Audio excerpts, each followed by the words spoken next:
name's Alyssa, and today we're going to be discussing virtual reality and applications of the technology in the field of mental health. We'll also discuss some of the benefits and consequences of virtual reality. Virtual reality, or commonly called VR, is a type of technology that allows the user to immerse themselves in a computer-generated world.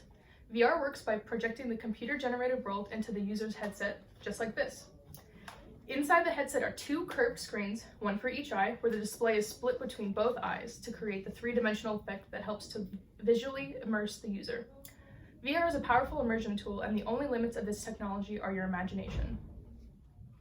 To be immersed in a new reality, everything around us needs to resemble the actual world around us, especially 3D perception. The ability to perceive depth and view in 3D is called stereoscopic vision. This vision is achieved by binocular vision, which means our right and left eyes do not have the same viewpoints. Binocular vision can be easily demonstrated by staring at your thumb with one eye closed at a time. It may seem like your thumb is jumping from one position to the next.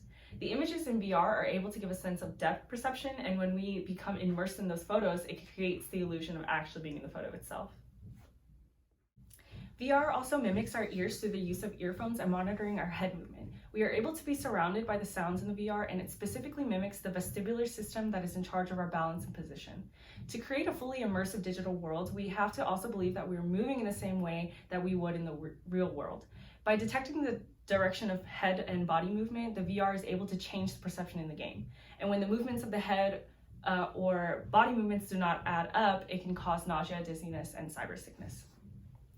The use of fully interactive video simulating a new environment or an old environment can actually allow for more stimulation in the memory writing regions of the brain. Our brains are highly plastic, meaning that it has the ability to respond and interact with the environment.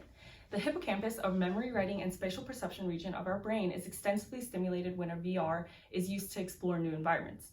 Through the activation of groups of hippocampal neurons, we are able to make cognitive maps and even change the maps that we already have. This is especially useful in the treatment of PTSD in veterans. Since VR is such an immersive experience, scientists and psychologists are using it to develop ways to combat PTSD in soldiers and assist in making the soldiers more resistant to PTSD before they even go on their tours. To do this, they have created 3D models of military operations that parallel stressful situations that the soldiers face. In addition to the VR headsets, therapists also use a wide range of other immersion techniques such as audio cues, vibrations, props, odors, and environmental changes to further stimulate the experience. VR creates an immersive and interactive experience that the soldier can react psychologically, emotionally, and intellectually as they would in the real world. While the user is experiencing these situations in VR, a therapist is present and will help the user to confront their fears and anxieties and come up with helpful ways to deal with stress.